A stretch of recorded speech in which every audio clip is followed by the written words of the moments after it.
what if I told you history got it wrong? What if a 500-year-old map holds secrets to a continent no one should have known existed? Prepare to have your understanding of exploration and ancient knowledge turned on its head. Today, we're diving deep into a mystery that has baffled historians, cartographers, and adventurers for decades. A meticulously drawn map from the 16th century that seems to depict Antarctica, a continent officially discovered hundreds of years later. How could this be? Was there a forgotten civilization with advanced mapping techniques? Or is this just a grand historical misunderstanding? Get ready, because we're about to peel back the layers of this incredible enigma, searching for answers hidden in faded ink and ancient parchment. In the year 113, a man named Piri Reis, an Ottoman admiral, cartographer, and scholar, put the finishing touches on a nautical chart that would echo through the centuries.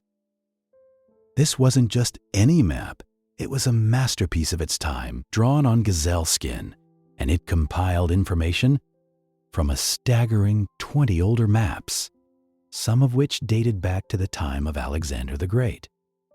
Imagine a puzzle, not with hundreds, but with 20 different pieces, all from different eras, expertly fitted together by one brilliant mind. The Piri Reis map is exactly that, a testament to a long tradition of geographical knowledge. Piri Reis himself noted that some of his source maps were drawn by infidel captains, potentially referring to Christopher Columbus himself, or perhaps even earlier, lost charts. On the face of it, the map is remarkably accurate for its era.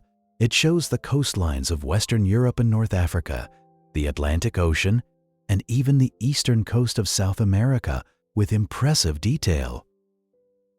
You can trace familiar landmasses, rivers, and islands. For instance, the Amazon River is shown with astonishing precision, despite its full extent not being widely known by Europeans in 1513. The West Indies are there, identifiable even to modern eyes. This accuracy for known regions is precisely what makes the truly controversial part of the map so jaw-dropping, so utterly perplexing. Because tucked away in the southern portion of this ancient chart, there's a landmass that looks suspiciously like Antarctica. Now, here's where your eyebrows might start creeping up your forehead.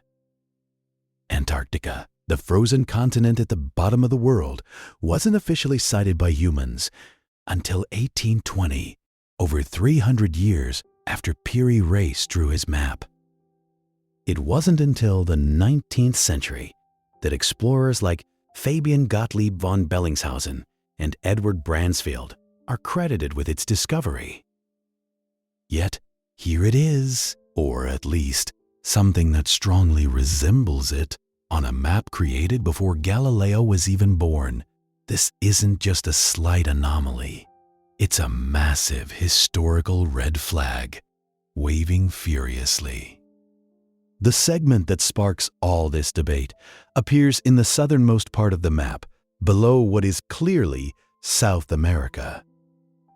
It's depicted as a coastline, curving in a way that many argue aligns uncannily with the Queen Maud Land region of Antarctica, a part of the continent that is, today, covered in an ice sheet over a mile thick.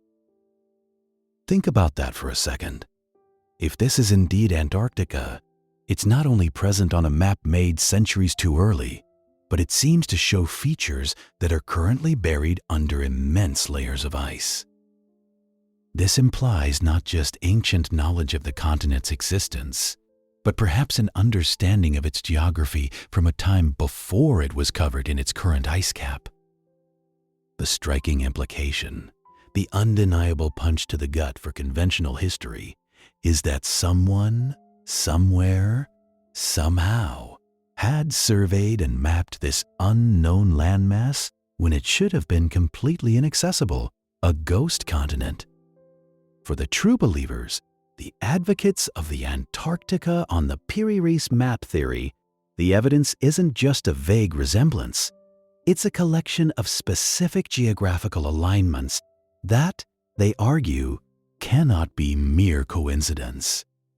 One of the most famous proponents of this theory was Professor Charles Hapgood, a historian of science.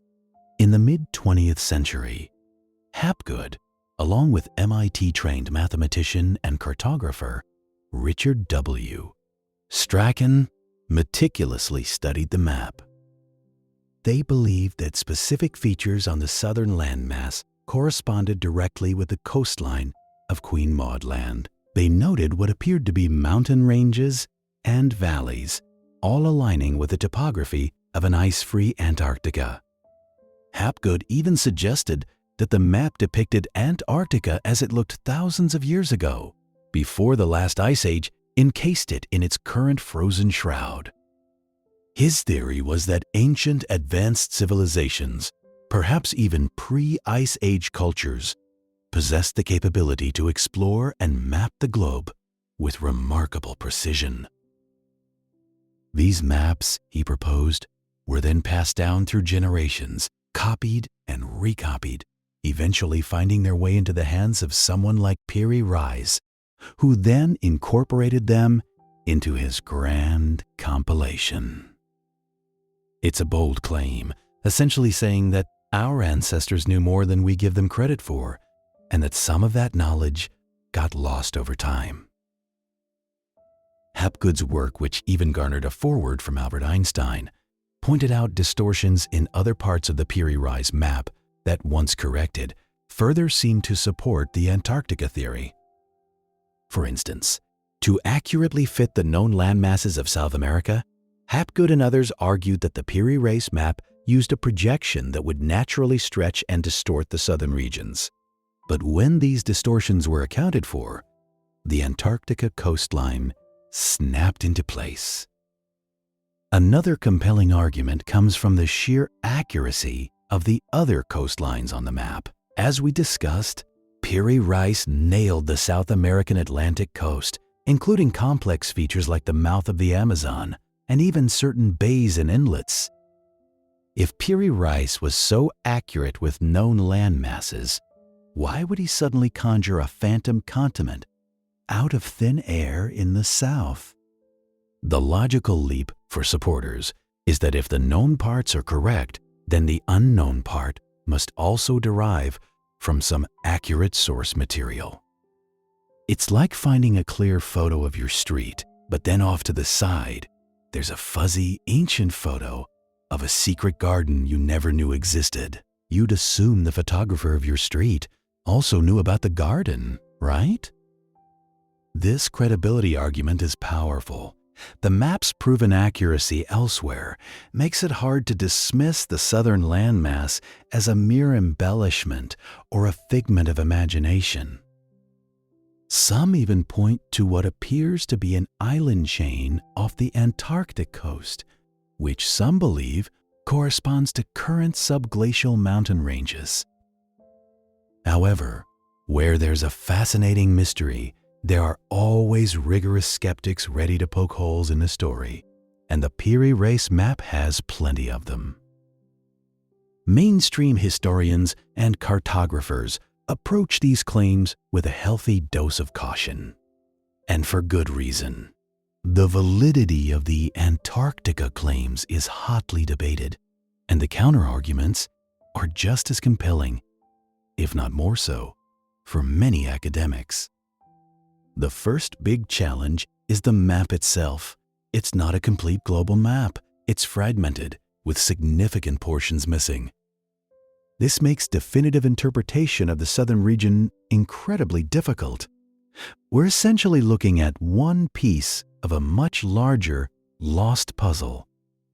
The missing sections mean we don't have the full context, and what we do have might be overlapping information from multiple, imperfect sources. Imagine trying to understand a complex story from just a few random pages. You might piece together some parts, but the overall narrative could still be completely misinterpreted. The map also contains errors in scale and proportion, as was common for maps of that era.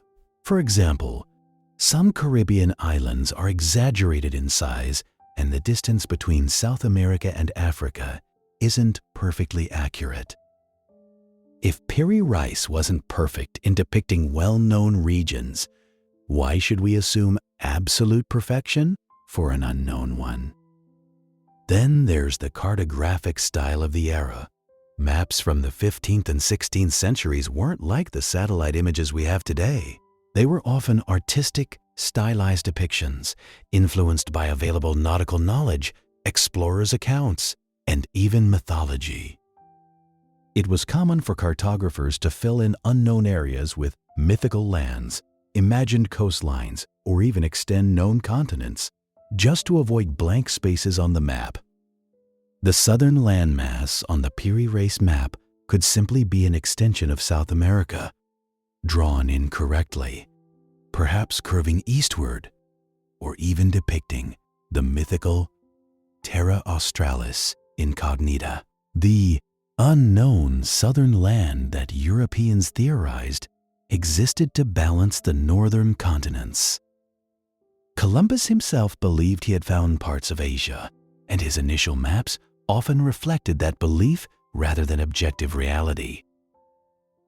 It's also possible that the features interpreted as mountains on Antarctica are just common cartographic symbols used to denote any landmass, rather than specific geological features. The biggest stumbling block for the Antarctica theory, however, lies in the sheer subjectivity of interpretation. What one person sees as a perfect alignment with Queen Maud Land, another sees as a vague, distorted representation that could be almost anything. Hapgood and his followers performed corrections to the map based on certain projections, but critics argue that these corrections were cherry-picked to fit the desired outcome. It's like looking at clouds. One person sees a rabbit, another sees a dragon, and neither is definitively wrong, because it's all in the interpretation. The southern landmass on the Piri Reis map could be a gross distortion of the Brazilian coast wrapping around to the east. It could be a merged depiction of parts of South America and perhaps the Falkland Islands or other smaller islands known at the time. It could even be a combination of several different, poorly understood landmasses, all crammed together. Think about it this way. If you take any complex coastline, especially one that has been distorted by age or by cartographic technique, and then you apply enough flexibility in how you correct it, you might be able to make it resemble almost anything. The human brain is incredibly good at finding patterns, even where none truly exist. This phenomenon, known as pareidolia, might be at play here. Furthermore, there's no solid evidence, no other maps, no accompanying texts, no direct inscriptions from Piri Reis himself, explicitly stating that this southern landmass is Antarctica. The map's own notes, while detailed about its sources, never specifically mention Antarctica or an ice-free continent. The text accompanying the southern landmass actually mentions a hot climate and big snakes, which doesn't sound much like Antarctica, even an ice-free one. This detail is often overlooked by proponents of the Antarctica theory, but it's a critical piece of information directly from the map's creator. Ultimately, the Piri Reis map remains an ongoing enigma, a captivating riddle etched in ancient animal skin. The primary challenge for anyone claiming it depicts Antarctica is the utter lack of definitive, irrefutable evidence. We have intriguing resemblances, compelling theories, and the undeniable skill of Piri Reis, but no smoking gun. The map's portrayal of this southern landmass is likely far more complex than a simple presentation of a previously unknown continent. It's probably a blend of observation, extrapolation, artistic convention, and information from various, potentially conflicting ancient sources, some of which may have been wildly inaccurate.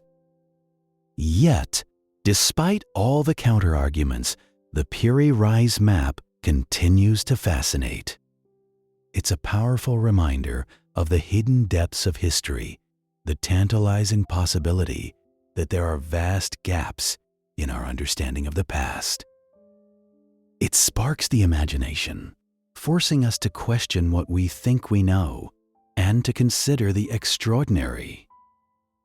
Whether it's a testament to lost ancient super-civilizations, a cartographical coincidence, or a grand misinterpretation, the Piri Reis map stands as one of humanity's most intriguing artifacts, forever tied to the mystery of its southern regions.